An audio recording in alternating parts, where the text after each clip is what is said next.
Welcome to The Right to Read. In this presentation, by introducing you to the population many of us are taught to avoid, we hope to shed a light on the underfunded, sorely misrepresented area of prison librarianship. We also hope to dare to inspire some of you to man this challenging post. Prisons are for punishment. Money spent in reformation or rehabilitation is money wasted. All prison libraries do is help the convicted get over on the system and cause trouble for the prison society as a whole. These are just a sample of the opposition individuals may receive when involved in prison librarianship. Many of these comments are from within the prison system itself. Glenn Singer, former prison librarian of the Columbia Correctional Institution in Wisconsin, describes the physical environment of the average prison library. The first feeling which is apparent when one enters a correctional institution is that it is a rigidly contained, imploded universe. Upon entrance, one's bags, briefcases, and lunch containers are checked for contraband items. Uniformed guards flank entrances and patrol hallways. Door after door, some with iron bars, open and shut behind each employee after proper identification is established. The prison library is embedded in this context. Almost universally, it is limited in terms of space and often is tucked into an inconvenient corner or buried in the basement of the education building.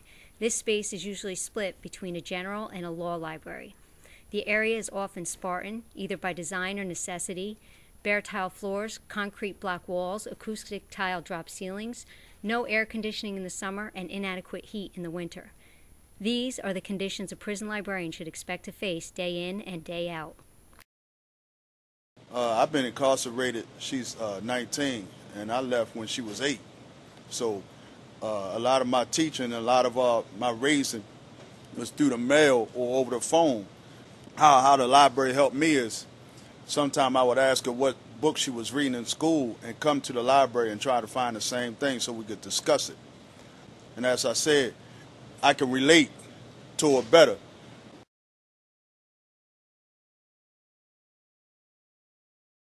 At the end of 2009, nearly 2.2 million inmates, 200,000 of whom were women, were in the U.S. federal and state prisons and in county and municipal jails.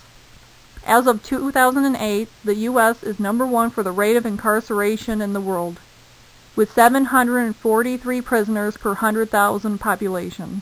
The percentage of those serving more than 1 year in prison by race in the United States from 2005 are 40% black, 35% white, 20% Hispanic, and 5% other.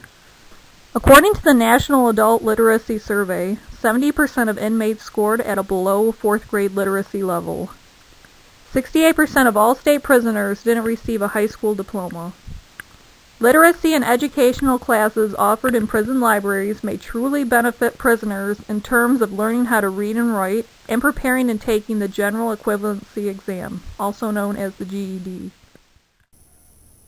While it is argued the public library was introduced to American society as early as 1636, the incarcerated have struggled for the opportunity to have access to reading materials other than religious through to the 1850s.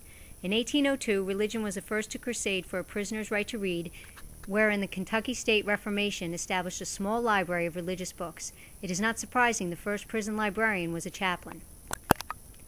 Tennessee joined in 1829 and expanded beyond religious books by including temperance papers in 1839. Most other state prison library services began in 1840, and again the collections remained of religious and temperance in nature, and the librarians were usually chaplains. 1852 benchmarked a new modality in prison libraries with the opening of San Quentin Penitentiary. San Quentin established the most liberal library of its time and paved the way for prison library reform. In the early 1900s, the American Library Association joined in the crusade when in 1911 it formed the Committee on Libraries and Federal Prisons, and in 1915 published the first manual for prison libraries.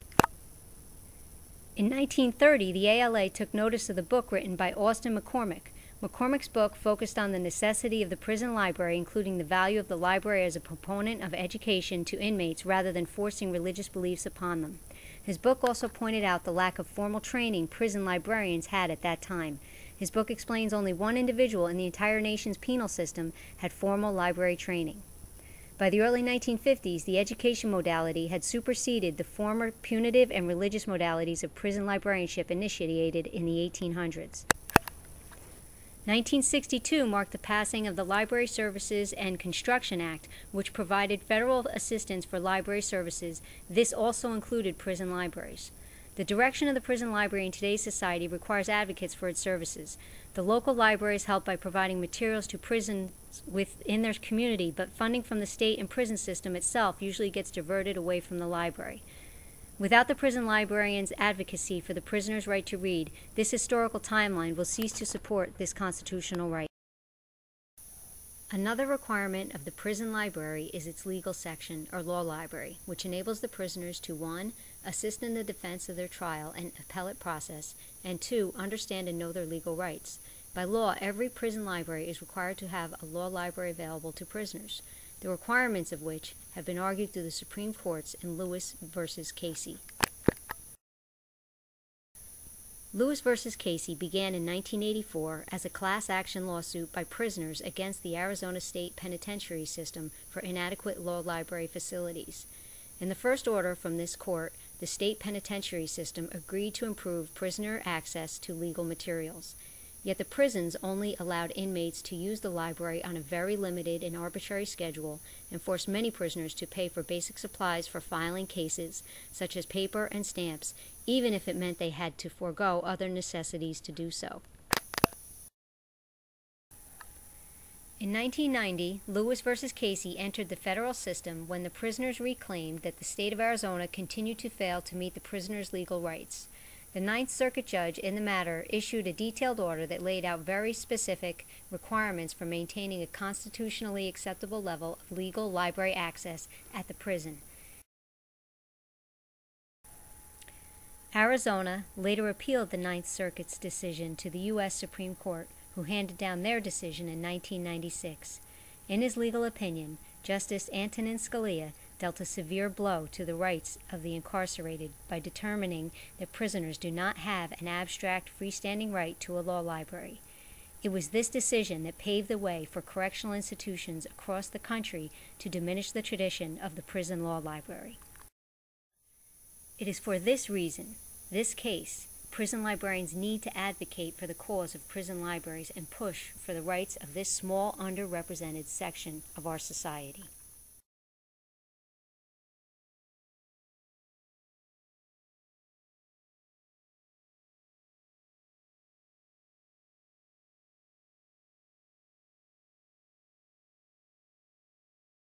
Prison librarians need to meet the informational, educational, recreational, and transitional needs of their patrons so they can become better prepared for life inside and outside the prison walls.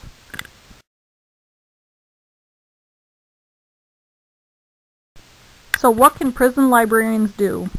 They can promote literacy in the prisons by holding adult literacy classes and English as a second language classes, and by hosting book clubs and writing groups. Prison librarians should also look at the demographics of their users and acquire materials that would best serve their needs, such as purchasing multicultural materials and multi-language items for users who do not speak English and for those in which English is a second language. Prison librarians can also promote educational and vocational training so that prisoners can acclimate to the outside world when they are released. Training can include preparing and taking the GED or possibly attaining a college degree, job training, and learning basic life skills so that they can be applied in the outside world.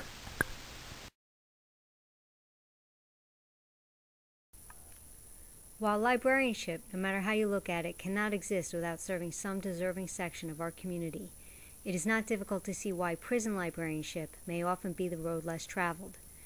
We would like to leave you with the thoughts of one man who spent time in the American prison system who, without a prison library, would only be known in some small urban neighborhood as Red.